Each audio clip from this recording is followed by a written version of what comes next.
नमस्कार साथियों, बहुत बहुत स्वागत है आपका हमारे YouTube चैनल ज्ञानदा क्लासेस में। चलिए जुड़ते हैं, सभी लोग जुड़ेंगे और बेहतरीन सेशन फिर से लेके चल रहे हैं।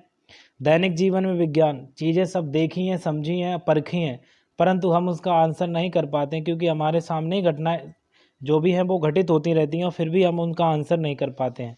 चलिए देखते हैं, पहला प्रश्न है हमारा। आज हम जो भी पॉइंट्स लेके आए हैं वो बहुत ही इंपॉर्टेंट रहेंगे। चलिए देखते हैं, फर्स्ट प्रश्न की अगर हम बात करते हैं तो पहला प्रश्न आपका बनता है कि वर्षा की जो बूंद होती है उसका गोलाकार होने का कारण क्या होता है। प्रश्न है, वर्षा की बूंद का गोलाकार होने का कारण क्या होता है। तो आपको बताना है कि जो वर्षा की जो बूंद होती है, जैसे ये ऊपर से बारिश हो रही है, आप समझेंगे यहाँ से इस तरीके से ये जो बारिश हो रही है, ये बारिश आ रही है और इसकी जो बूंद है वो गोलाकार होके आती है नीचे। इसका क्या कारण है, इसका क्या कारण है। ये जो भी ये बूंदें आपको दिखाई दे रही हैं वर्षा की, ये गोलाकार हो जाती हैं, इसका कारण क्या है। तो इसका सही आंसर हो जाएगा दोस्तों पृष्ठ तनाव के कारण। किसके कारण? पृष्ठ तनाव के कारण। चलिए दोस्तों हम समझ लेते हैं इसको कि बादल से गिरने वाली पानी की बूंदें गोल क्यों होती हैं। यह चमत्कार पृथ्वी के गुरुत्वाकर्षण के कारण होता है।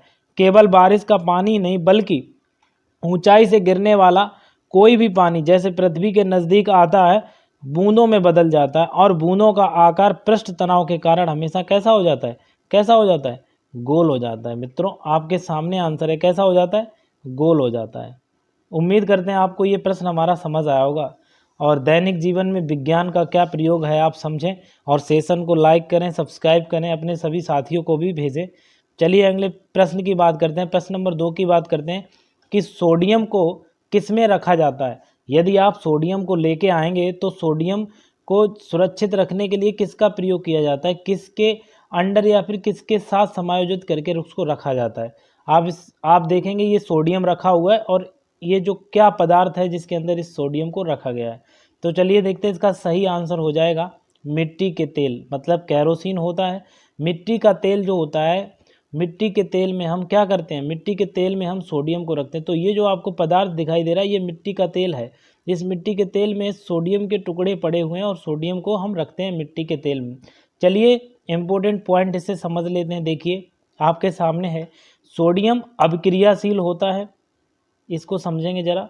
देखिए सोडियम अभिक्रियाशील धातु है, यह हवा में स्वतः जलने लगती है और सोडियम ऑक्साइड का निर्माण करती है। इसलिए इन्हें सुरक्षित रखने तथा आकस्मिक आग को रोकने के लिए मिट्टी के तेल में डुबोकर रखा जाता है। उम्मीद करते हैं मित्रों आपको ये समझ आ गया होगा। चलिए प्रश्न नंबर 3 की बात करते हैं। प्रश्न नंबर 3 हमारा कह रहा है, बर्फ जमी झील के अंदर मछलियां जीवित क्यों रहती हैं। देखिए ये आपके सामने है, कुछ इस प्रकार का इंटरफेस बना हुआ है। मैं इसको थोड़ा सा जूम कर देता हूँ ताकि आप लोग क्लियर कट करके इसको समझ पाएँ।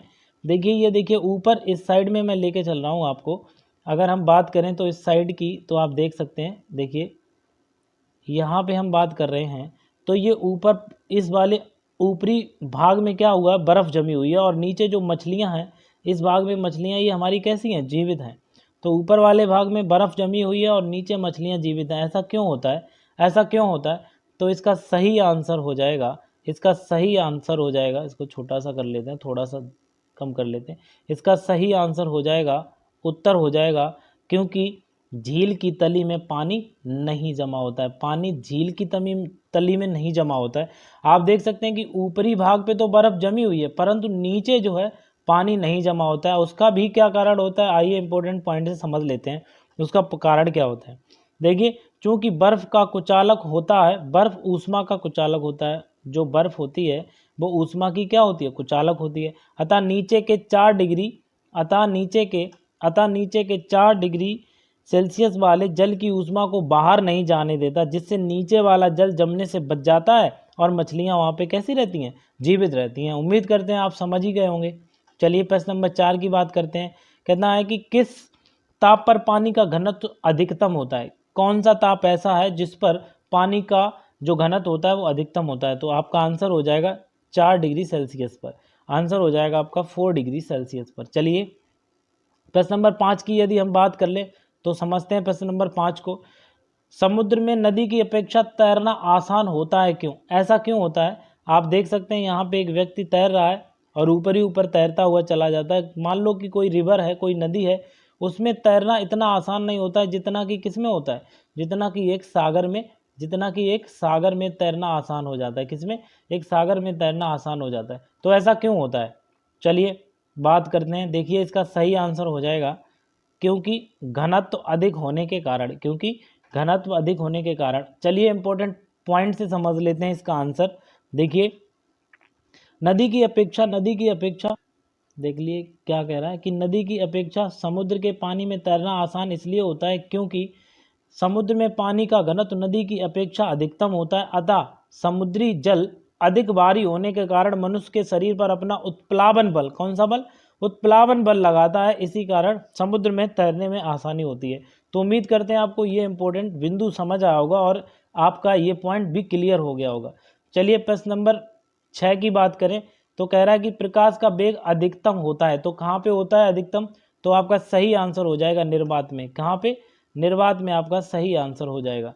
चलिए प्रश्न नंबर 7 की यदि हम बात करें मित्रों तो देख लेते हैं कि हीरे के चमकने का कारण क्या होता है। हीरे का चमकने के कारण क्या होता है? हीरा देखिए कितनी तेज से चमक रहा है, तो इसके चमकने का कारण क्या होता है?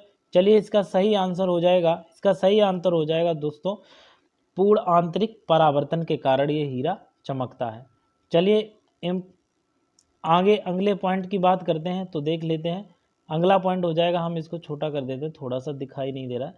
चलिए नेक्स्ट पॉइंट हमारा प्रश्न नंबर 8 की अगर हम बात करें तो अस्त होते समय सूर्य का प्रकाश लाल दिखाई पड़ता है। ऐसा क्यों होता है? जब सूरज जो है वो अस्त होता है तो उस समय पूरा लालिमा सी छा जाती है। ऐसा क्यों होता है? तो इसका सही आंसर हो जाएगा दोस्तों प्रकाश के प्रकीर्णन के कारण। किसके कारण? प्रकाश के प्रकीर्णन के कारण। उम्मीद करते हैं आप लोग समझ पा रहे होंगे। चलिए प्रश्न नंबर 9 की बात करें। एक स्वस्थ शरीर, सॉरी यहाँ पे स्वास्थ्य लिखा, गलत लिखा हुआ है, यहाँ पे स्वस्थ हो जाएगा आपका। क्या हो जाएगा? क्या हो जाएगा आपका? यहाँ पे आपका स्वस्थ हो जाएगा। एक स्वस्थ मनुष्य के शरीर में, एक स्वस्थ मनुष्य के शरीर का तापमान कितना होता है? तो आपका सही आंसर हो जाएगा 37 डिग्री सेल्सियस या फिर 98.6 फ़ारेनहाइट। ये आपका आंसर हो जाएगा। चलिए प्रश्न नंबर 10 की और अंतिम प्रश्न की यदि हम बात करें तो देख लेते हैं क्या हो जाएगा। देखिए प्रश्न नंबर 10 है रेफ्रिजरेटर, फ्रीज में खाद्य पदार्थ ताज़ा रखने के लिए उसका तापमान कितना होता है? जो रेफ्रिजरेटर होता है, जो फ्रीज होता है, उसको अगर उसमें कोई भी खाद्य पदार्थ आप रखेंगे तो उसमें उसका जो तापमान होता है वो कितना होता है, ताकि जो हमारा खाद्य पदार्थ होता है वो ख़राब ना हो, वो ताज़ा ही बना रहे। तो आंसर हो जाएगा आपका 4 डिग्री सेल्सियस, 4 डिग्री सेल्सियस उसका तापमान होता है। उम्मीद करते हैं आपको ये हमारा सेशन पसंद आया होगा। Thank you so much, thanks for watching.